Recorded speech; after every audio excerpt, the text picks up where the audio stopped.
Welcome everyone to this session about tools and good practice to manage copyright in the cultural heritage sector.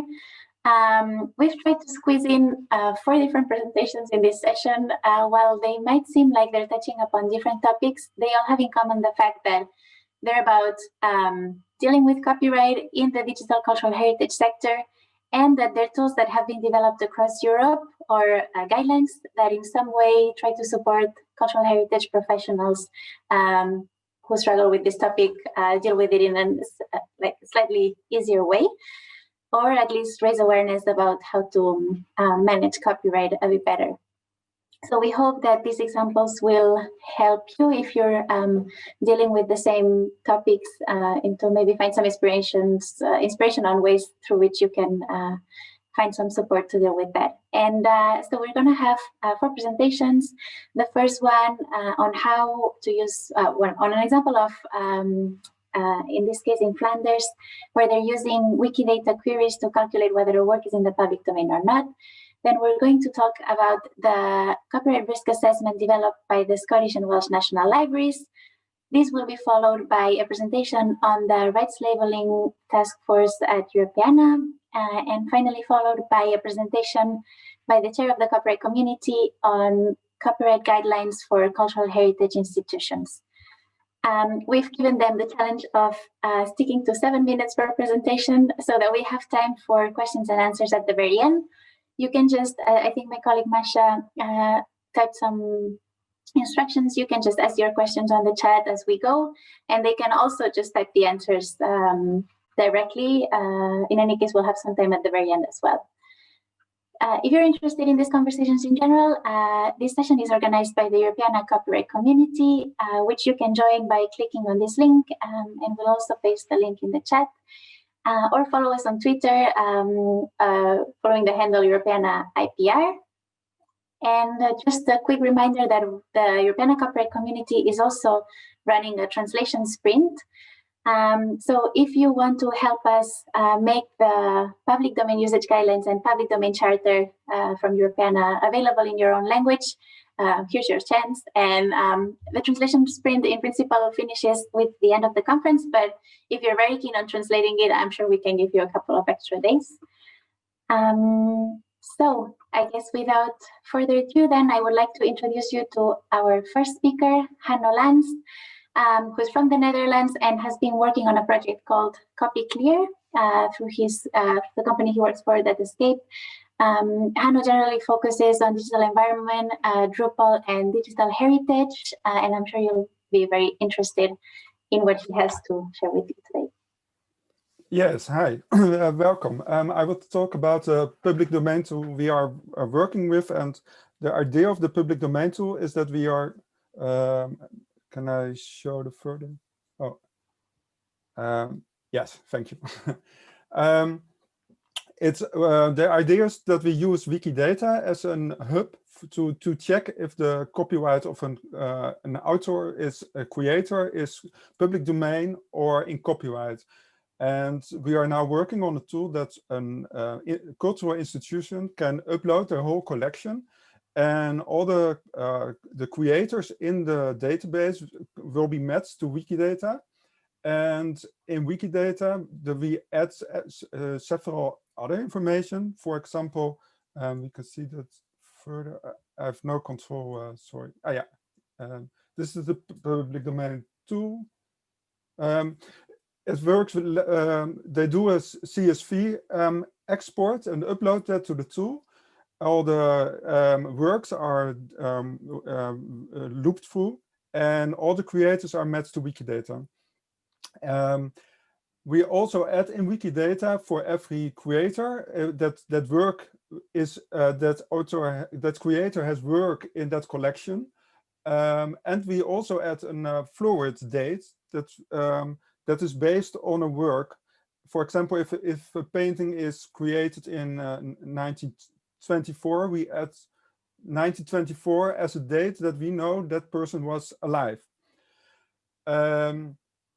With that information, we have bots, and they are adding the copyright status of the creator based on the data we have in Wikidata. um, this is a screenshot, and you can see that there are also reports if the date is right or not, and so on. And if that's inside, we will start with the copyright bot starts, and we have several copyright bots. One is that is based on the date of death, and all the copyright laws are based on that. So it's really easy. If a person is dead, we know the copyright status. But we also do this for people who are still alive, and we use then the date of birth. And you can see here an example. Someone here is protected by copyright because he was born less than 70 years ago. So that are two bots, and they are running daily. And we are now working on a third bot that is for professional duos, and we are combining then two natural persons, and we use the longer term to determine their copyright status. And we are also working on a bot to determine the copyright status of companies and organizations. And the last bot we want to create is a helper bot, and that is based on, in Wikidata, we also have we have a lot of people, we are not sure if they are still copyrighted or not. And this bot is detecting when they have their latest works in Wikidata or other activities like an award or something. And if we know that date, we also know that that person was alive on that date. Next slide. Yes. Here, this is for an example. This is running daily automatically, and this was today. You can see that the bot is adding the copyright status on several people, and as soon as there's the property has collection in a certain institution, then this is added automatically. Please, next, please. Yes, here you can see the results. This is these are all Belgian institutions at the moment, but we can also make tables worldwide. And you can see here that, for example, the Museum of Antwerp, you can see that we automatically detected 94% of the persons that we know of, that they are public domain or copyright protected. If you go further, you see that the Museum Leuven, that it's there, is still undetermined for 42% of creators. And that's really a point we want to improve, because if we floor read, we can improve that, because many of that persons are still alive, we think. So, but this has to be checked further. And this is one of the things we want to, there's also an additional opportunity for institutions to do some manual checks, because not all artists has a known date of death or a date of birth. So that's really great if other institutions can help to add that information. So this is our tool at the moment, and yeah, if there are any questions, please let me know. Thanks, Hanno. So if you've got questions for Hanno, you can ask them on the chat. And in the meantime, I will give the floor to our next speaker, Fred Saunderson, who is the Rights and Information Manager at the National Library of Scotland, where he leads on copyright, data protection, and records management. He also chairs the UK Libraries and Archives Copyright Alliance, and is a member of the European Copyright Community Steering Group, the Archives and Records Association Legislation and Standards Working Group, and the Copyright Evidence Wiki Editorial Board at the University of Glasgow's Create Copyright Research Centre. So over to you, Fred. Thank you very much for that introduction, and very good afternoon to everybody. So I'm going to talk to you about a tool that the National Library of Wales and National Library of Scotland have jointly developed. So this was developed by myself and my colleague Davith, from the National Library of Wales. And really what we've done is we looked at a series of problems that probably look very familiar to anybody working in our sector with any remote connection to copyright in their daily life, when they're working life. And we were dealing with things around the uncertainty of copyright status, really nicely illustrated there by Hannah, the factors that can be involved in whether somebody's rights still exist or whose rights they are. The fact that we found that there were sort of, every time we were doing something, there was a new copyright assessment sort of was taking place freshly for every project. So every time we wanted to digitize material, we were sort of talking about things completely anew. And I think that was also leading to this idea of disjointed approaches within and across organizations. So we found that sections of our own organizations were treating copyright risk and copyright challenges and copyright uncertainty very differently from other sections of our organizations, let alone different organizations that maybe are very similar.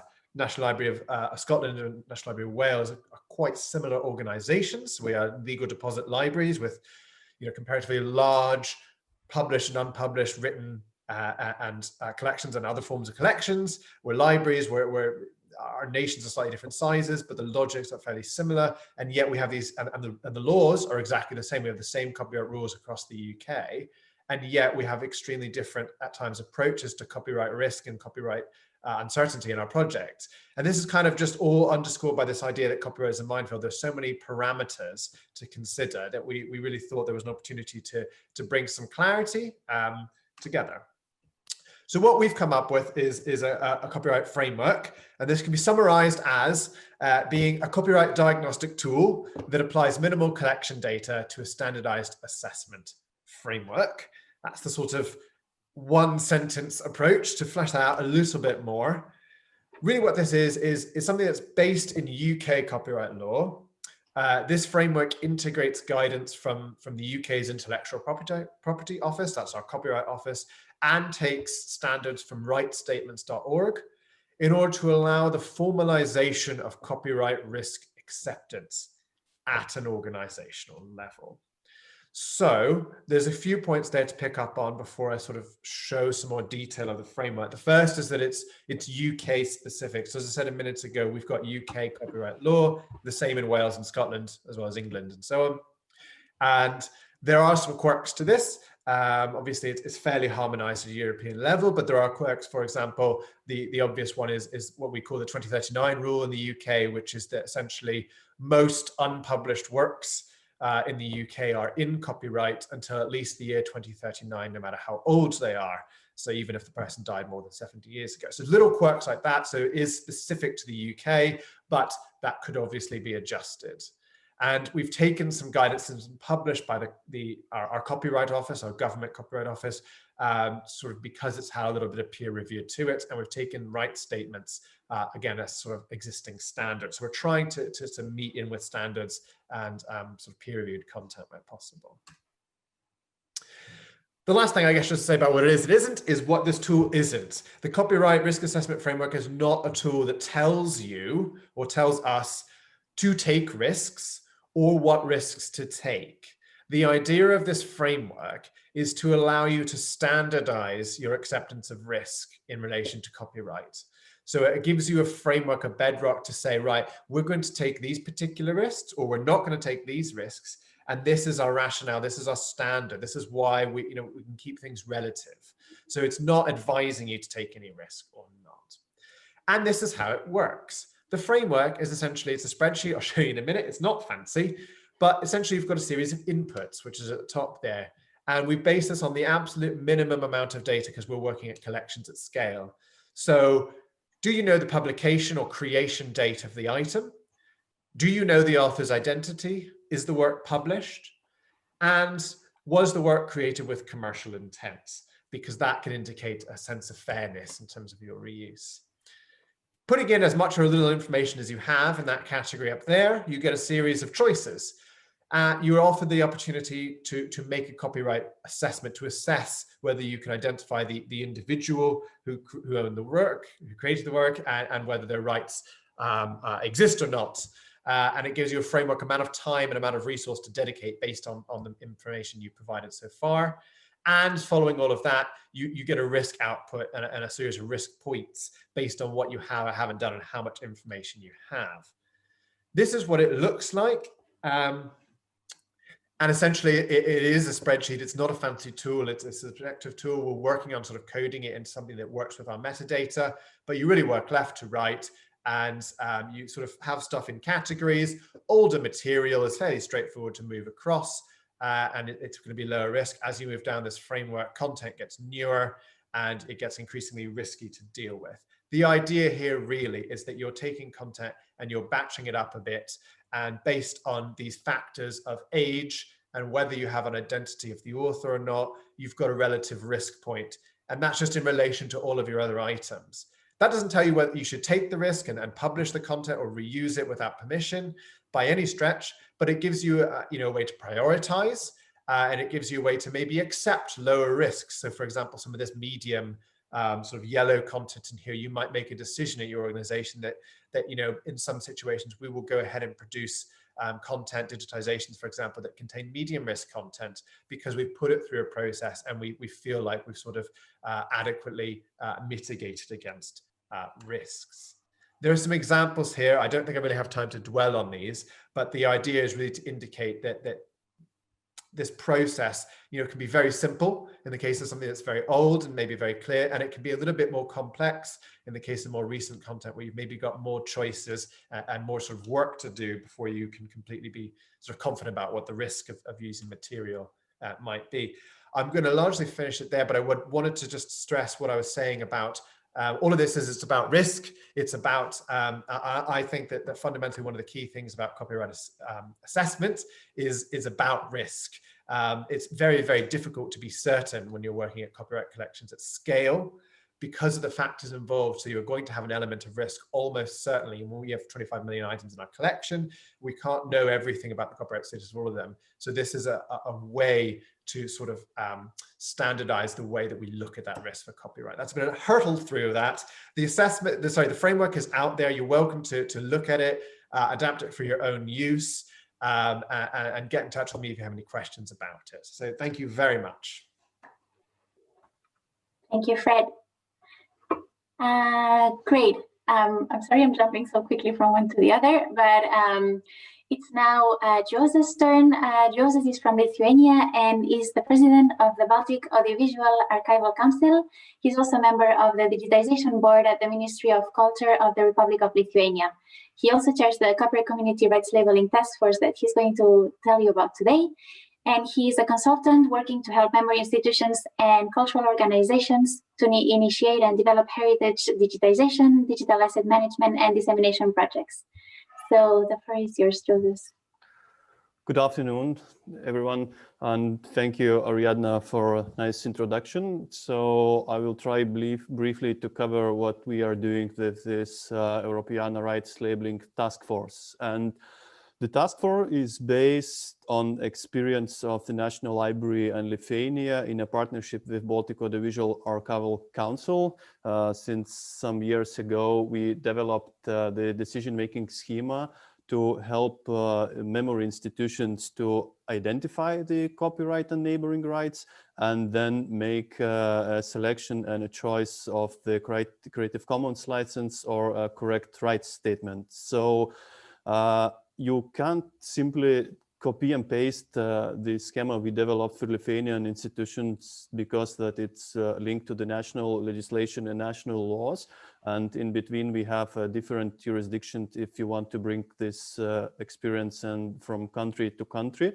So one of the purposes of the task force is to deliver the instructions, how you can simply do that and to identify the risks and also the budgetary you need to do this task. And of course, you know that there are other tools already available like Creative Commons license chooser or public domain calculator, but maybe the difference is that in our decision-making schema, we are trying to cover a broader set of the questions, not only some specific parts. And of course, the task force is related to European strategy to make it easy and rewarding for cultural heritage institutions to share high quality content.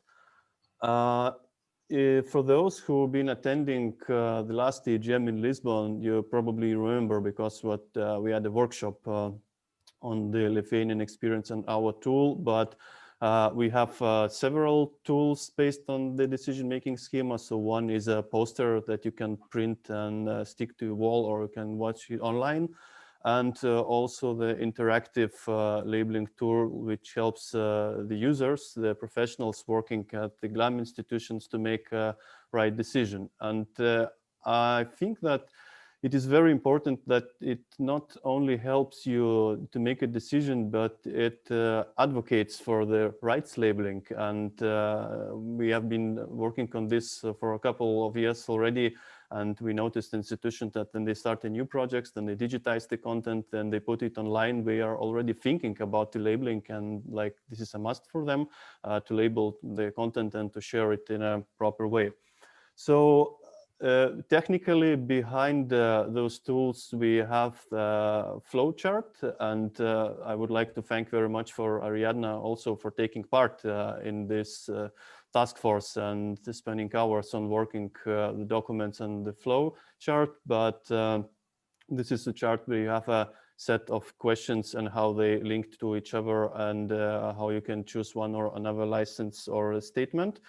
And also we have already the draft document which explains each question. So you have a table for each question, and it is explained why it's here and how it is interlinked with other questions, what are the resources you can check. And basically the description of questions and the flow, it is a tool that can help people working at the GLAM to build their own tool according to their own needs. This can be interactive tool, this can be app, this can be Excel sheet, or just a simple poster adjusted to the local needs and to the local collection. But the main idea behind that is that there is a guidance where to start, and in between you are free to change the questions or the order if it is important according to your local legislation and to your needs.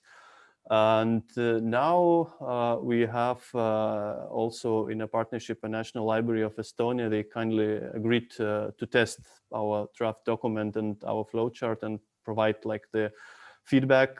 So it's happening now. And so far I know that they didn't find any big problems in moving this document from jurisdiction to jurisdiction. So I hope that we will be able to share more feedback soon. And of course, if you are interested and if you would like also to take part in this initiative, so please contact the Europeana copyright group. And thank you so far. Thanks, Joseph. We're now up to our last speaker, Karin Glaseman from Germany and Sweden. Karin is the digital coordinator at the National Museum Sweden. She's a member of the European Network Association Members Council and also the chair of the copyright community. So over to you, Karin. Thank you very much, Ariadna. Thank you for the introduction, and thank you for inviting me. As Ariadna said, I was given the wonderful opportunity to be the chair of the copyright community approximately a year ago.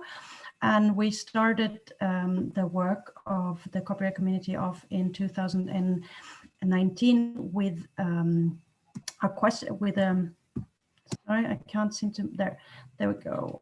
There. We ran a survey in 2019 to get a grip on the needs that actually are in the community. So what you would like us to focus on in the year 2020.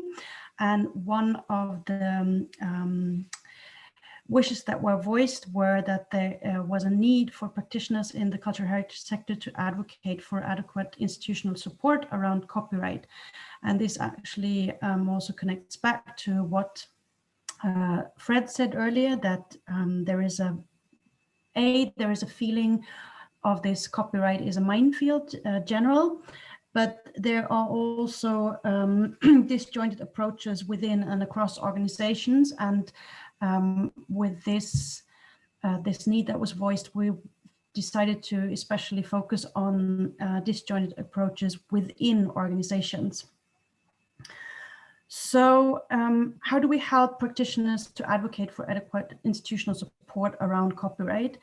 And I think the ideal situation that we all wish for would be an overarching policy around copyright that are related to the strategic objectives of the organization. So this is an overall goal that we're all working for, but unfortunately, most of us are not in the position to just sort of make such a policy happen. A policy is something that has to come from leadership, and it's also something that has to go through all stages of an organization.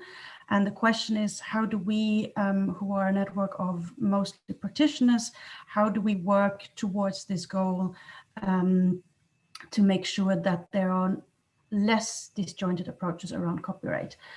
And the solution that we came up with was that it would be a good idea to break this huge goal down to smaller goals. And we decided to focus on 3 different steps. So one is adequate workflows to deal with copyright in collection management. The other one would be sufficient copyright support or knowledge throughout the whole organization. And the third big need that we identify would be accommodation of copyright needs in activities and projects. And the idea around this discussion that we were having mostly in the steering group during the last year was that this general idea that if you're saying something all the time in your own organization and nobody listens, or just a few people listen, it might help to have an external expert saying the same thing. That's my all-time favorite pro tip. So if you have a discussion that doesn't seem to move on, just find somebody external who says the same thing. And here we thought maybe the copyright community could help with guidelines that are published from a group of experts and practitioners to help us in our own organizations to point to and to make sure that this is actually recognized as something that is important to work on. So how did we, as I said, we broke it down into small goals. So if we stay with adequate workflows to deal with copyright in collection management, we then also in the draft for these guidelines put some ideas how to get there. And just as Fred showed in his presentation, the guidelines right now are a draft, and it's a Google sheet. So you can think that all we do in the steering group is actually fill different Google sheets where we have defined different objectives, and then we have broken it out into our tips how to get there, how to move towards these objectives. We have broken them down into different parts as well, whereas we describe an ideal workflow, ideas who to involve, who to inform, what to document, how to document, and especially how to start the discussion in the institution. And the last part of the document right now is a column of resources where we would love you as well to contribute with useful resources that you know of that you felt helped you move the discussion forward. As you see, who to involve means who in the organization is responsible for the part of the project, whereas who needs to know means mostly most people in the organization. So it's like who needs to know where to find the copyright information in the internal documentation. Just to go a bit forward, just to go a bit more into the detail, this is how the Excel sheet looks right now. As you see, for the example of acquisition, the workflow would be, or the objective would be to, as far as possible, obtain copyright information directly when acquiring a new object, a new item into your collection. And the idea how to start the discussion when you're not at a management level would be, for example, to draft general donation agreements or to look at your donation agreements and proactively come up with ideas how to change those documents in order to make sure that copyright information is documented right during the process of acquisition. And as I said, these are guidelines that we ideally think should come from the community to help members of the community. So I'm now posting the link in the chat, and you're welcome to comment on these guidelines, and then we will review them and work further on them. And I hope that during 2021, during the spring of 2021, that we can actually publish them in some format that we think might be useful for the community. And now I've almost used my 7 minutes, so I hope that you find this initiative useful and that you're willing to contribute. And as I said, the copyright community is not only the steering group, it's the whole community. So we're in the process of now defining the work plan for 2021. And I would just take the opportunity, that we have you all gathered in this digital room here to just post a question, what you would like us to focus on during the 2021 work plan. And as you can see, yes, as you can see, we have prepared a Menti slide.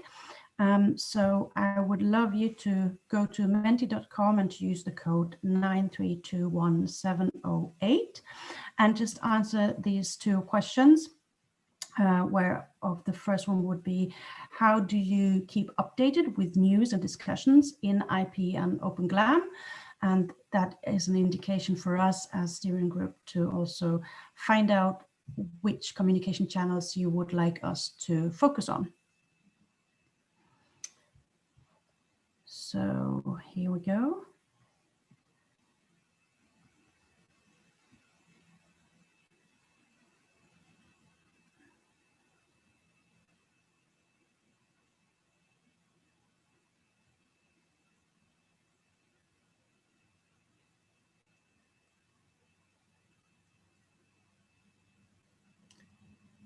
Okay.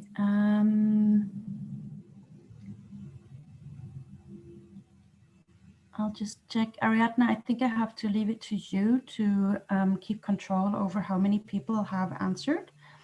Okay. I think we've got 72 people in the room, and yes, 25 and have it answered. looks, yeah. Sorry, 65? 27 have answered now. All right. Oh, so it's a multiple choice, of course. Sorry, I was thinking like this must be this. I thought like this must be around 70 people. Okay. You're quick with math. All right. So I'll give you a couple of more, maybe 1 more minute to answer, just to make sure that we also have a bit of time to maybe follow up some of the questions. The vote is on menti.com, and so you need to open a browser in your computer or on your mobile phone and go to menti.com and then use the code 9321708. Okay, so I'll just give you a few more moments. Karin, you know, it yes. would also be cool if people that are like signaling other can like put in the chat what is their other thing that they use. Right? Yeah, of course. That you're right. Thank you very much, Scan. So if you want to specify your other, so now we have social media, mailing lists, trusted websites, Basecamp, Slack, or webinars or others. And if you want to specify what you mean by other, just post it in the chat. Okay, I think we have to stop this this voting now for this question, and you're welcome to stay on the Menti side. And I would ask Ariadna to just open the next question, which is about especially our work plan. So what would you like the copyright community to focus on in 2021?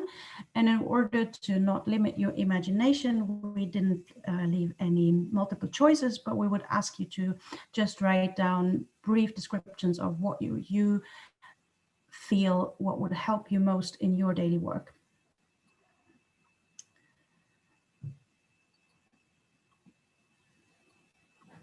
Okay, yeah, I agree. I'm just following the chat here from the last question, and I see that some of the others are colleagues and partner organizations, which would be the network in general, and that's of course a very relevant answer.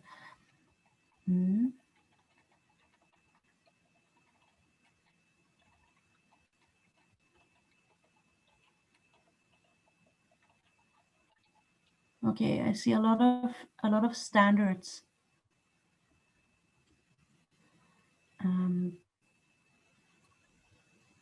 Training. Okay.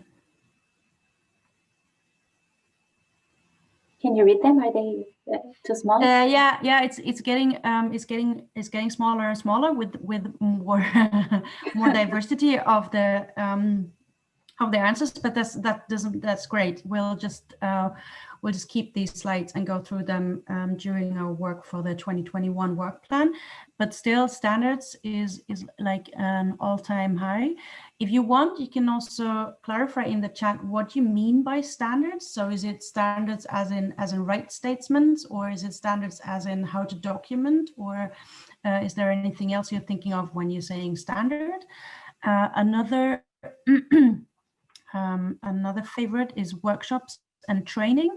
And I guess training is also something that we realized already during the 2019 survey, that there is a need for more training.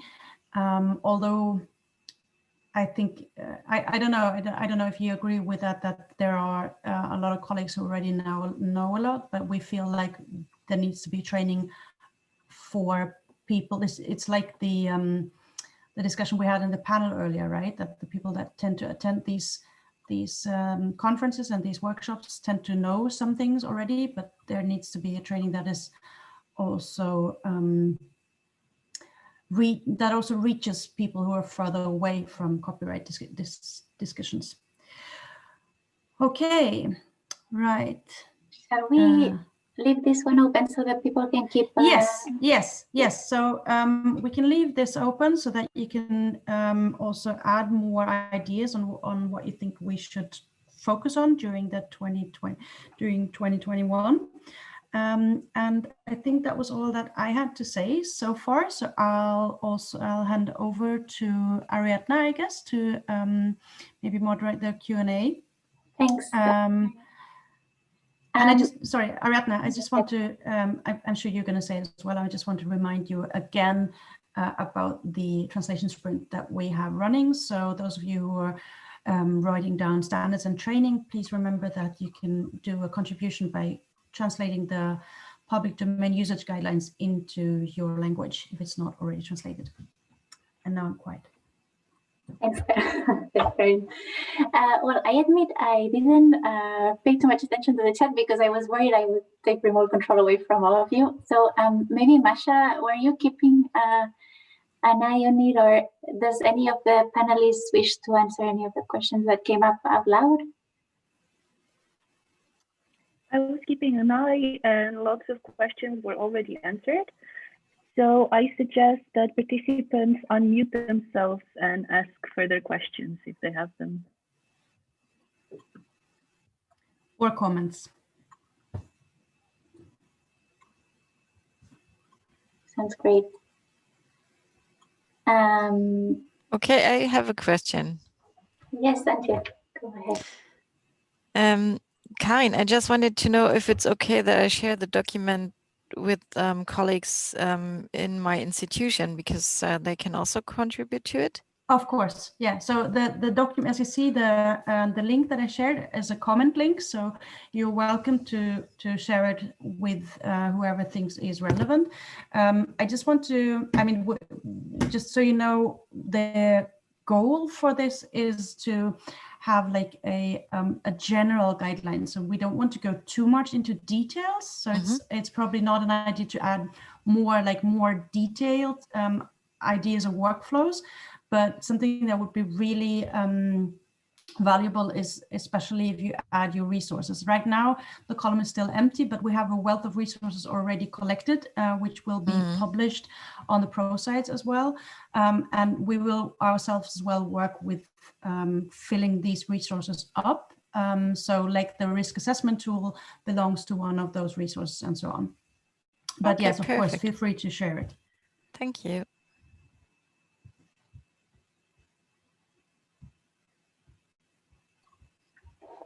Fred, I don't know if you actually wanted to add anything on the guidelines, because Fred's also been working a lot with Karin to develop them. So given that we've got a couple more minutes. Not sure that I have anything beyond what Karin's wonderfully said. I think that's, yeah. The only thing, I guess, yeah, no, I don't have anything further. I'd just be reiterating what Karin has wonderfully said, I think. Thank you. I just wondered, because I was following the chat earlier, but then I couldn't follow it anymore when I was presenting myself. But I know that there was the Wikidata link has that been posted, or are those resources not published yet? Hanno? I think you're muted, Hanno. Okay. Yes, found. Yeah, we have several lists on Wikidata that is live, but that is because if you do this for all institutions, it doesn't scale. But we can set up a list for each institution if you like. If you have an institution in mind, we can create it. It's just a copy paste. Okay, so it's not a tool that where I can which I can use myself. Sorry. No, yes, no. We are building the automated tool with C-Sphere, and that's still they are building that at the moment, and it will be released, I think, in January. Okay, right. Yeah. So we'll inform you from the copyright community then as soon as it is released. We will. Yeah, but everyone can start it themselves as well if you add works in collection. Then the workflow goes automatically. But yeah. Okay. And I actually have a question for you, Hanno. So this goes hand in hand with developing, let's say, the queries and the copyright questions that need to be answered, so that then they are answered via the query that you've developed, right? So who's been has this been the actual copyright questions, have they been developed by someone in MIMO, or how does it work in general?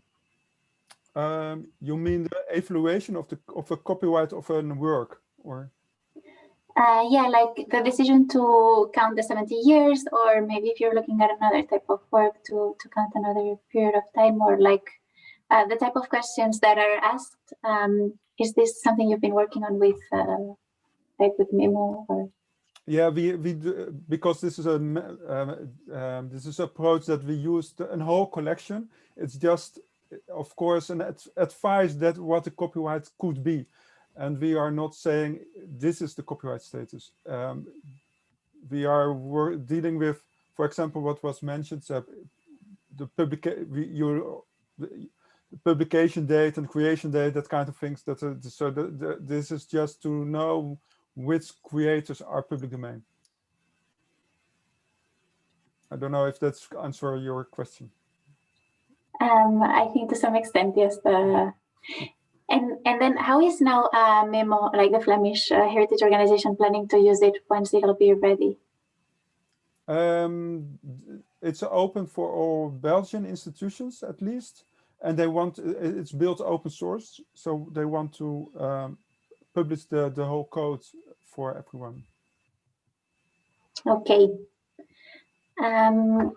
I don't know if other questions are coming in. In any case, I think we reached the end of the time we had allocated. And I hope all these examples, even though they were a bit compressed, gave participants a bit of food for thought on things that are going on, or that they might be interested to follow or replicate. So with that note, maybe I'll thank all the speakers and Masha and Henning for helping us as well in the background, and see you in the coming sessions. of the conference.